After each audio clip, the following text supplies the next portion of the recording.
સુણ સેતક સરે અને આધો મે પરિવાર આર સોડી જે દી ગામ ને માથે ને બૂંગયો વાગ્યો એ ઢોલ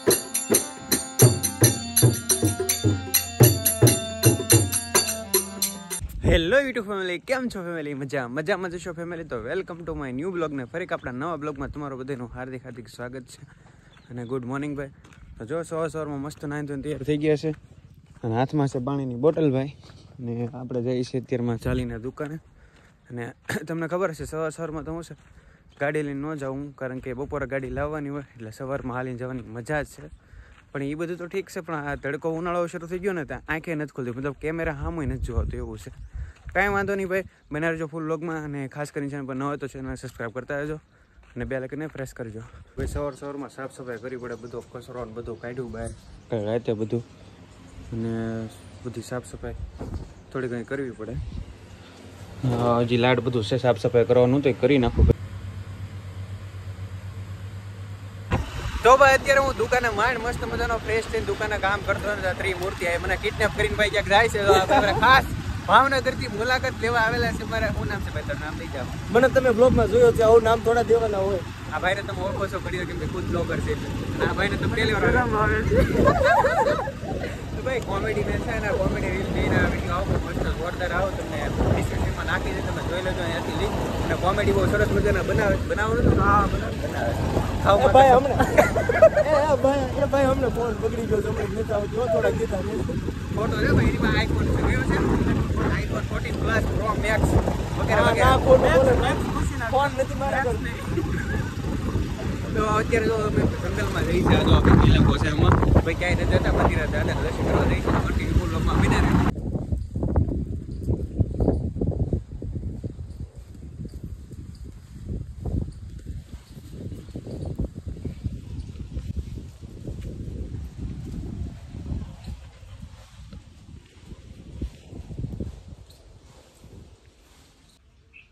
મહેમાન થોડો છે સતુર ઉતારવાની ઈ બાને ત્યાં કહી દીધું ઉતારો, ઉતારો નતો યાદ ચડાવી દીધું. બોલો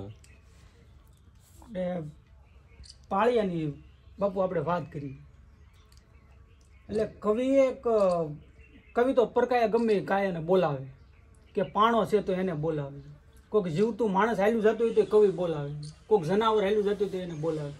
એટલે ત્યાંથી કવિ હાલ્યો એટલે એને બે ખાંભી દેખાણી, એટલે એને જોયું કે આ પાળિયા છે કે હું લેવા થાય. પાળિયા થાય યુદ્ધ કરી, પણ તો એ કે સિંદૂરથી હું લેવા રંગાણા. એટલે એને કહે છે કે આજ પૂછું તને પાળિયા રે મારા દોલડા કેરી વાત, પાદરમાં તું કેમ ખોડાણો, એ સિંદૂરે તું કેમ રંગાણો. એ બાપ મને તું વાત તો કરી, તું આ ખોડાઈ ગયો છો પાદર ની માલિકા, પણ મને તું કે કાંક મને આના જવાબ તો દે, તો મારા જગતમાં મૂક્યું તારી વાતું કેવી છે.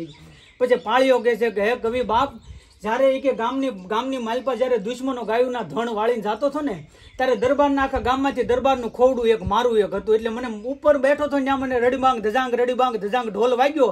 મને એમ અંદરથી એમ થવા મળ્યું કે આ ઢોલ વાગ્યો મારી માયુને કોક લઈને જાય છે. અને દરબારનો છે ક્ષત્રિયનો દીકરો જો સાનો મનો બેઠો રહેતી દરબારનો દીકરો ન કહેવાય ને કે. એટલે ત્યાંથી હું નીકળ્યો ગાયુંનું ધણ વાળીને પાછો આવતો હતો ને, તે દુશ્મનોએ મારા પીઠની પાછળ ઘા કરી અને મારા પ્રાણ લઈ લીધા. કે જે પાળિયા આજ પૂછું તને પાળિયા રે મારા દોલડા કેરી વાત, હે પાદરમાં તું કેમ ખોડાણો, સિંદૂરે તું કેમ રંગાણો. એ જે દીવાર સડી જે દી ગામને માથે ને બૂંગયો વાગ્યો એ ઢોલ. કે કવિ બાપ જેથી ગામને જરૂર હતી ને તેથી હું ઉભો રહ્યો હતો.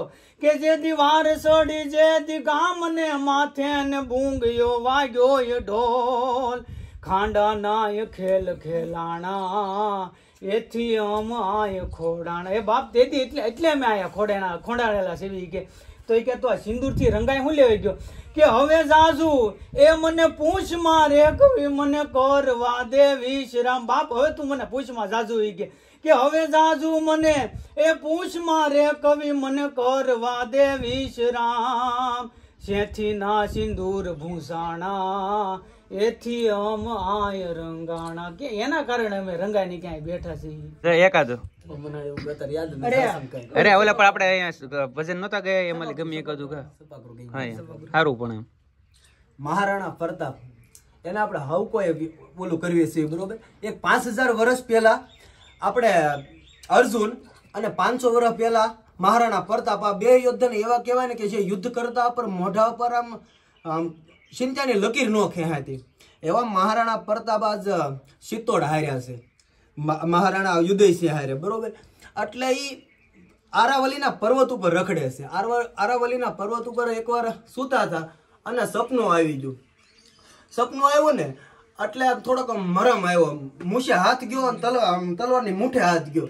એટલે આમાં અજબદે પવાર હતા. અજબદે પવારે પૂછ્યું મહારાણા પ્રતાપને એ કે આ શું થયું તમે કે તલવારે હાથ દીધો એ કે કાંઈ નહીં કે જવા દો ને એ કે નહીં કે મારો રાણો એ કે જ્યારે તલવારે હાથ દે અને મૂછે હાથ દે ત્યારે હામું કોઈ જેવું તેવું ઊભું ન હોય નકર મારો રાણો એ કે મૂછે હાથ ન દે એ કે કાંઈ નહીં કે મારી હામો એ કે અકબર આવ્યો હતો એમ.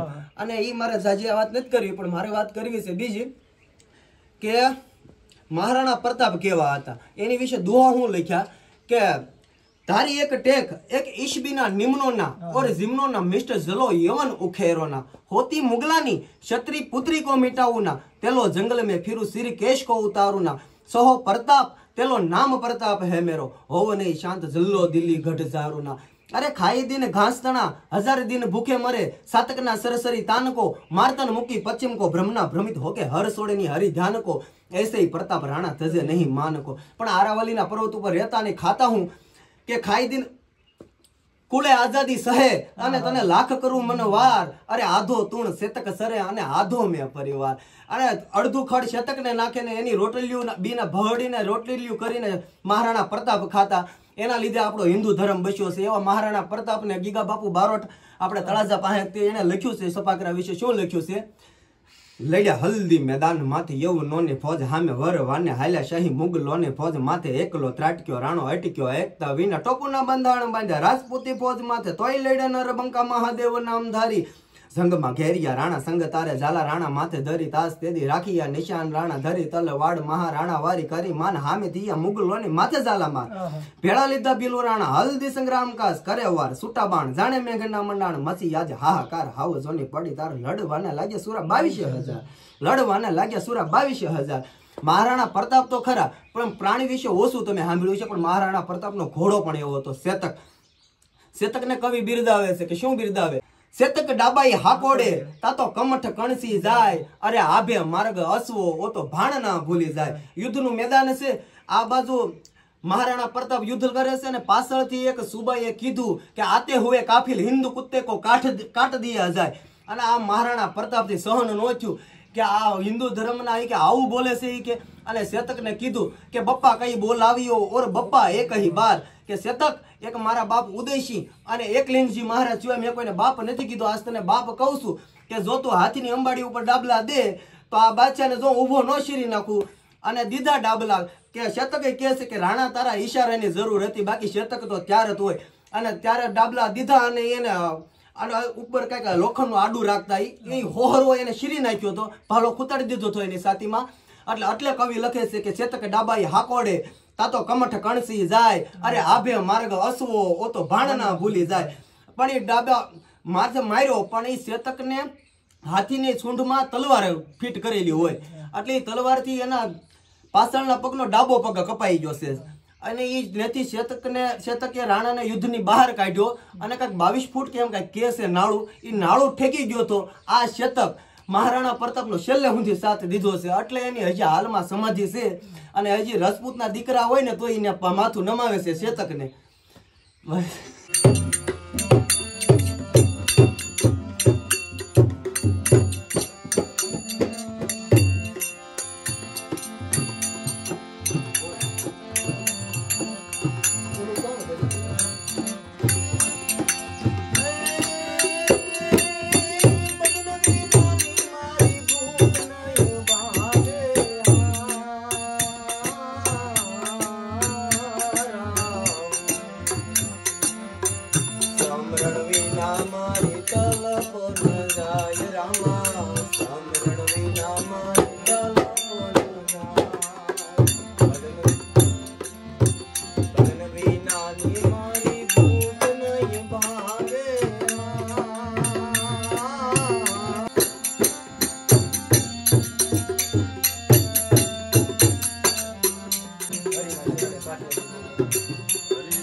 કળા બતાવી કાયા તણે ને મારા કાળજ કાપ્યા કોઈ, કાળજ કાપી કરુણા કીધી ને મુજ પર કીધી મેર, જોખમ મટાડી દીધું મને જમડા તણું અને થઈ ગઈ મને આનંદની લીલા લેર.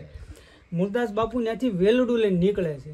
આ બધાએ સાંભળેલી જ છે વાત, પણ એની કટારી હું લેવા લખેલી છે ને એનું એક તમને એક દાખલો આપું છું. જોકે તમે તો મોટા વડીલ છો, મારથી દાખલા આપવાના ન હોય, પણ ખાલી એક પુષ્પક રૂપે એક તમને શરણોમાં એક આપું છું. એટલે ત્યાંથી વેલડું લઈને બાપુ નીકળે છે. 18-19 વર્ષની દીકરી બાપુ કૂએ પડવા આવેલી હતી. એટલે બાપુએ નજર કરી એટલે જોયું કે કૂએ ઊભું છે. એટલે હાથ પાડ્યો કે કોણ છો બેટા? કે બાપુ કામ કાંઈ? કે નાના બેટા એ કે અડધી રાતનો બજર ભાંગેલો છે. તું બાયું માણસ કહેવાય કે 18 વર્ષની તું દીકરી છો બેટા? કૂએ આવવાનું કારણ શું છે બેટા? કે ધીમે ધીમે ત્યાં બાવલીઓ ત્યાં જાય છે અને પૂછે છે કે બાપુ કે હવે જગતને હું મોઢું દેખાડ્યા જેવું નથી. કે ઓહો કે એવું છે કે હા, તો હું તને વાંધો શું છે બેટા? કે બાપુ મારા પેટમાં પાપ છે ને આ બાપનું નામ હું આ જગતને દઈ શકું એમ શું નહીં? કહો એમ કે હા. તે કે તારા એના બાપનું નામ મળી જાય તો જીવી જા. તે કે બાપુ કોણ થાય? પણ તું કે જીવી જાય? કે હા. કે તો મારું નામ દે દે જાય. કે કહી દે છે બજાર અમરેલીની બજારમાં કે સંત મૂળદાસ પાપીઓ છે, સંત મૂળદાસ પાપીઓ છે. બધાને મણી ખબર પડવા. જામ નરેશને ખબર પડી. નાના જેના આજકાલના આપણે નેતાને મળવા જઈએ તો 2 શેર ખોખુરિયા પૂતરા જે વાંટા મારતા હતા એ તો જામ નરેશ હતો. એને મળવા જાય એટલે પટ્ટાવાળાએ ઊભો રાખ્યો. કોને મળવું? કે જામ નરેશને મળવું. કે બાપુને ન મળે. કેમ? કે તમે પાપિયા છો હોય, કે તમારી કંઠી કે તોડી નાખી છે જામ નરેશ એને ઘા કરી દીધી છે. નવા ગુરુ ધારણ કરવા કે મોટા મંદિરે ગયા છે. કે એમ કે હા કાંઈ વાંધો નહીં. હાલ્યા જતા હતા કેળામાં એક મરી ગયેલી બાપુ બિલાડી પડી. સંત મૂળદાસે લીધી, જોળીમાં નાખી અને પાછા મહિના મોટા મંદિર તરફ હાલવા. ત્યાં જઈને જોવે છે કે અલખ. એટલે જામનરે સાંભળે ગયા કે બાવલિયા નૈયાન ઊભો રહી છે. કે મેં તારી કંઠી તોડી નાખી છે, તું મારો ગુરુ નથી. હવે કાંઈ વાંધો નહીં બાપ, હું ખાલી કે એમનો અમસ્તો આવ્યો છું. કે નવા ગુરુ ધારણ કરે છો ને? તો કે હા. તો બાપ મારી એક અરજી ખાલી સાંભળે. કે હા. એ કે આ મરી ગયેલી બિલાડી છે આલે જો અહીંયા મૂકું છું, એના બસડા 3 દિવસથી દૂધથી માં કરીને કે વલખે છે. આને કે તારા નવા ગુરુને કે ઊભી કરી દે. પણ બાપુ નવા ગુરુ મુઠ્ઠી વાળે પણ કઈ બિલાડા ઊભા ન થાય ને. મરી ગયેલા જેને પરમાત્મા લઈ જાય એને પાછા થોડા મોકલે. તે કે આ મારથી ન ઊભા થાય નવા ગુરુ. કે કેમ? હાથમાં અંજળી લીધી. અંજળી લઈને કહે છે કે હે કાળિયા ઠાકર બાપ, મન ક્રમ વસન વિના જો કોઈ દિવસ મેં પાપ ન કર્યું હોય તો જામ નરેશની સામે એકવાર આ બિલાડીને ઊભી કરજે. અને અંજળી સાંઠે 3 ગળોટિયા ખાઈને બાપુ ઊભી થઈ ગઈ બિલાડી. જામ નરેશ પાછો પગમાં પડ્યો અને એની કંઠી બાંધી. આ સાધુડો એ લખી શકે કે પેલી કટારી મૂળદાસ કે તમે જુગતે કરી લે જોય, કળા બતાવી કાયા તણી મારા કાળજ કાપ્યા. એટલે કટારી એટલે કોઈ બાપુ હાથનું કોઈ હથિયાર બથિયાર નહોતું, એ શબ્દની કટારી હતી.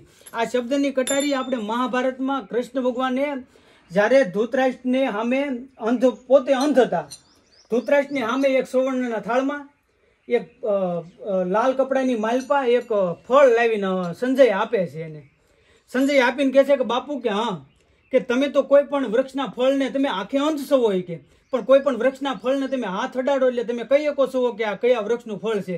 તો આ ફળ કયું છે એ કહી દો નહીં. કે પણ આમ હાથ અડાડ્યો પણ કઈ ખબર ન પડી. એટલે એને કહે છે કે સંજય આ ફળ શેનું હશે ઈ કળ્યું નથી રે કળ. દે બાપ મને આ ફળ ઓળખી નથી શકતો. તે સંજય એને કહે છે કે બાપુ આ ફળ નથી, કે આ જે વૃક્ષ એનું ફળ નથી ઓળખી શકતા. કે ના ના, કે સંજય આ ફળ શેનું હશે ઈ એ કળ્યું નથી રે કળાદું. તારે સુતજી કહે કા એ ભૂલી ગયા તમારા હાથે વાવેલાની વાતું અંધની. આગળ આવ્યું એના એ મોભી કુંવરનું માથું. ધૃતરાષ્ટ્ર આ તો તારા દીકરા દુર્યોધનનું માથું છે. કે કૃષ્ણ કબાડી અને કાપવા હાલ્યો તે દી કાપ્યું નહોતું રે. વહટી લઈને મારો બાપ જગતનો બાપ કે તને મનાવા આવ્યો હતો. એ દુર્યોધન બાપ તને હાથ જોડીને પગે લાગીને કહું છું, ખાલી પાંડવોને 5 ગામ આપી દે. કે નહીં હોય નહીં અણી જેટલી જમીન ન આપું. તેથી એના શબ્દથી તને વિનતો હતો, શીરતો હતો કે એ દુર્યોધન માની જા બાપ, એ દુર્યોધન માની જા. ન માન્યો. આ તારા દીકરાનું માથું આવ્યું. કે હવે તું ઓળખી કે આને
તો ભાઈ આજે સરસ મજાના લોક સાહિત્ય જે મારા મિત્ર આવેલા હતા, જે ભાવનગરથી તમને જે વાત કરી એમ, જે અમે ગયા હતા એમ, પછી મેં ક્યાં બહાર બ્લોગ નથી બનાવ્યો, પણ કારણ કે બ્લોગ લાંબો આમે થઈ ગયો હતો ને બહુ મજા આવી હતી. ત્યાં મેં બપોર કર્યો હતો અને બહુ મજા આવી હતી. જે ભાવનગરથી મારા મિત્રો છે, જો એ પણ યુટ્યુબર છે અને એ પણ રીલ ને એવું કોમેડી બહુ બનાવે છે.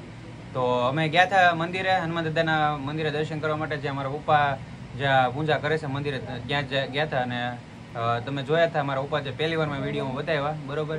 તો બધાએ ભજન ગાયા અને બહુ મજા આવી ગઈ મતલબમાં.